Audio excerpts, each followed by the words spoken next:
అదే RTV app వార్తల్ని క్షణాల్లో చదివే అవకాశం ఉంటుంది. ఒక న్యూస్ పేపర్, ఒక టెలివిజన్ ఛానల్ మీ చేతుల్లో ఎప్పుడూ ఉంటాయి. స్వతహాగా నియోజకవర్గంలో అందరికంటే ఇష్టమైన వాళ్ళు మా చెంచు కుటుంబాలు. మా తండ్రి గారు గుడ్డా వెంగళరెడ్డి గారు ఉన్నప్పటి నుంచి ఇప్పటిదాకా నిత్యం అంటే చెంచు కుటుంబాలు బాగుపడాలి, అత్యంత వెనుకబడిన జాతి అని చెప్పేసి ఎంతో కృషి చేయడం జరిగింది, ఇంకా చేస్తూనే ఉన్నాం. మీరు ఒక్కసారి ఆలోచన చేస్తే స్వర్గీయ నందమూరి తారక రామారావు గారు ఆంధ్రప్రదేశ్ మొట్టమొదటిసారి ముఖ్యమంత్రి అయినప్పుడు తెలుగుదేశం పార్టీ స్థాపించి వెనకబడిన జాతులు ముందుకు తీసుకురావాలని ఆయన ముఖ్యంగా చెంచుల కోసం ఐటీడీఏ స్థాపించి ఎక్కడో అడవిలో కొండలలో ఉండే వాళ్ళందరినీ కూడా బయటికి తీసుకొచ్చి వాళ్ళని ఆర్థికంగా ఎదిగేటట్టు చేసి వాళ్ళ పిల్లలకు చదువులు చెప్పించి వాళ్ళంతా ఉన్నతమైన స్థానాలకు తీసుకురావాలని తపన పడిన పెద్ద మనిషి రామారావు గారు. అలాగే చంద్రబాబు నాయుడు గారు, మేము ఆఫీసర్లు అందరం కూడా మీకోసమే మీరు అవకాశం ఇచ్చినప్పుడంతా కష్టపడుతూ ఉన్నాం.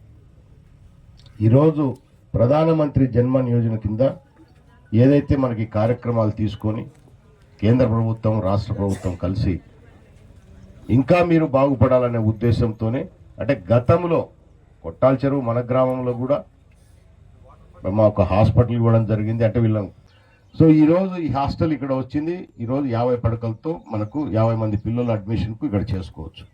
మీ పిల్లలు బయటికి పోకుండా ఇక్కడే ఉండి అన్ని హాస్టల్ వసతి అంటే మీకు బట్టలు గిట్టలు మొత్తం అన్ని సర్వం ఇక్కడ ఏర్పాటు చేస్తారు, ఫుడ్ ఇస్తారు.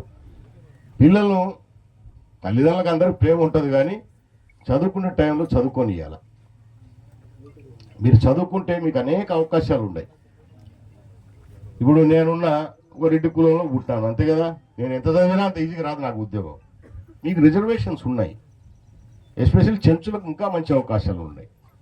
సో ఎంత బాగా చదివించుకుంటే మన పిల్లలను కష్టపెట్టుకొని వాళ్ళకి మంచి అవకాశాలు వస్తాయి. రేపు ఇందాక డిఓ గారు చెప్పినట్టు ప్రతి ఇంట్లో ఒక ఆఫీసర్ తయారవుతాడు. అది కావాలన్నా మనకు పొద్దున్న లేస్తే కొండలు పట్టుకొని తిరిగేది కావాలన్నా. సాంప్రదాయాలు ఉండాల్సిందే, నేను కాదనను.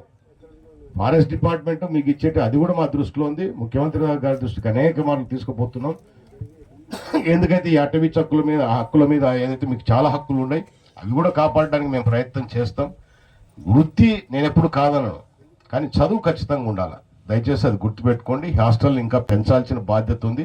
ఇది మన ఒక్క ఊరికే కాదు, మండలంలో అన్ని గ్రామాలకు వస్తుంది. బయలుటు కూడా ఇంకొకటి వస్తుంది. కాబట్టి మనం ఈ మండలంలో సఫిషియెంట్గా సరిపోయేటట్టు మనం ఏర్పాటు చేసుకోవచ్చు. ఫ్యూచర్లో 6th 7th అని చెప్పినాడు, హై స్కూల్ కూడా వచ్చే స్థాయికి తెచ్చుకోవాలి మనం దీన్ని. అది కూడా గుర్తుపెట్టుకోండి, అది కూడా రావాలి.